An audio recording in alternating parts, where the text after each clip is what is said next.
Comme li nga wax ci affaire masque yi daaw dama gis ñu distribuer 17 millions préservatifs lan moo tax minimum mënuñu distribuer benn 1 million masque waaw loolu daal xaw na ma metti quoi. non ku solul masque man bëgguma ko ma yow sa oto kana comme maa ngi dawal bu moo ko gisee dama koy wàccee.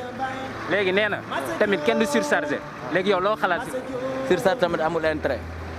ba yow doo surchargé. non surcharge du ma surchargé. non surcharge amul intérêt ci bopp boo tax doomu aadama ci participer oto bu ko fekkee foofu laal ko problème lay am moo bi nekkee ci biir oto bi dégâts matériel lay doon oto bu laalee oto xam nga loolu mën nga ko defar mais oto bu laalee nit xam nga loolu amul benn intérêt waaw. jërëjëf waay.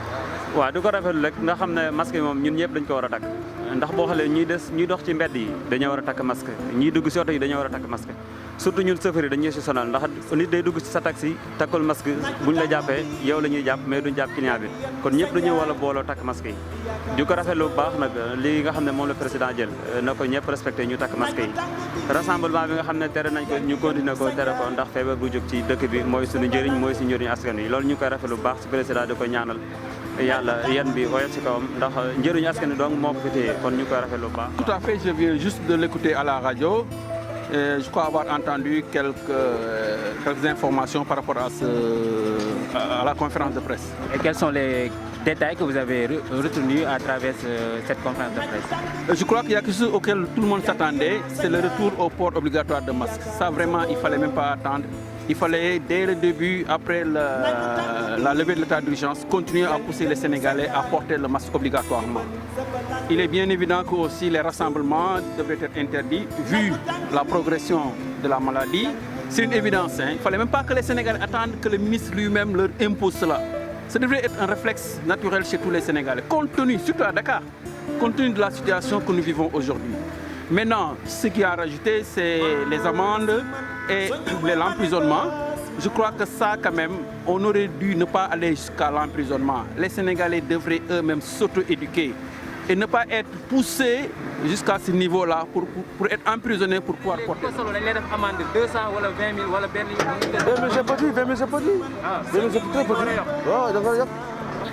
Kana ñàkk pexe boo amul li ngay jëndee masque yi moo tax ngay sol masque yi une semaine waaw.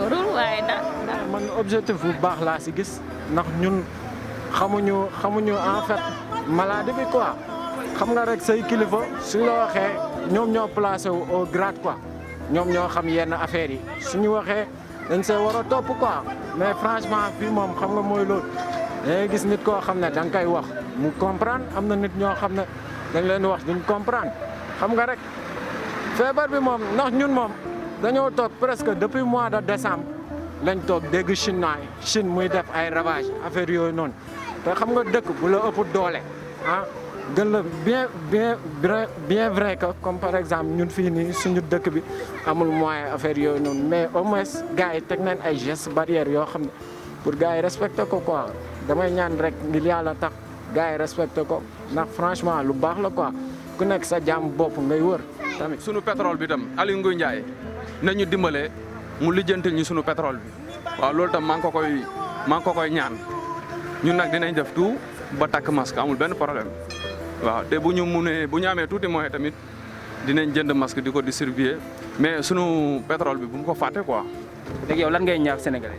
waaw nañu takk masque parce que lii moom ku takk masque rek da ngay aar sa bopp waaw loolu comme mbas mi fi yàlla wàccee la daal nañu moytu rek incha allah. parce que si le port du masque c'est pour nous c'est pour notre famille c'est pour notre société on n'a pas besoin vraiment que le ministre nous pousse à aller jusqu'à cela mais vous savez les Sénégalais comme on le dit le patriotisme l'éducation etc. c'est pas leur fort maintenant si on en arrive aujourd'hui à obliger les Sénégalais jusqu'à risquer la prison pour porter le masque ça veut dire que c'est grave.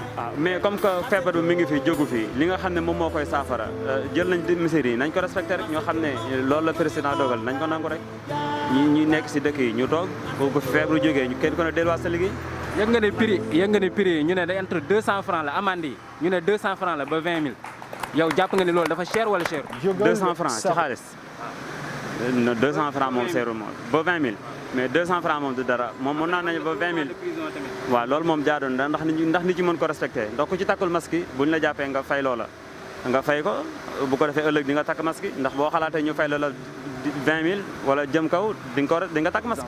Je crois qu'au niveau des écoles, heureusement, dès le retour de l'ouverture des classes, le ministère avait pris les dispositions nécessaires pour pouvoir doter l'établissement de masques d'abord, de gel et bien sûr de thermoflash.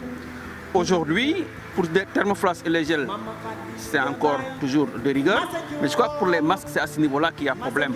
On voit très souvent que les élèves, ils attendent de venir à la porte de l'école pour pouvoir porter le masque et entrer à l'école. Mais pensez-vous que les élèves vont respecter ces mesures de barrière? Mais ça va être difficile justement, parce que ça devrait être un réflexe automatique. Fallait, comme je l'ai dit tantôt, il aurait fallu que les gens soient éduqués à la base pour pouvoir suivre ces instructions, les gestes barrières. Mais aujourd'hui, autant aussi bien les élèves que la société, ils vont le faire parce qu'il y a quelque chose qui cloche autour de leur tête qui vont les obliger à le faire. Et on ne devrait pas en arriver là. Ça doit être un réflexe vraiment chez tous les Sénégalais. Pour les élèves, c'est la même chose. Ce sera peut-être parce qu'ils seront punis s'ils ne le font pas, ou bien ils n'entreront pas à l'école s'ils ne le font pas. C'est ça qui va les obliger à le faire.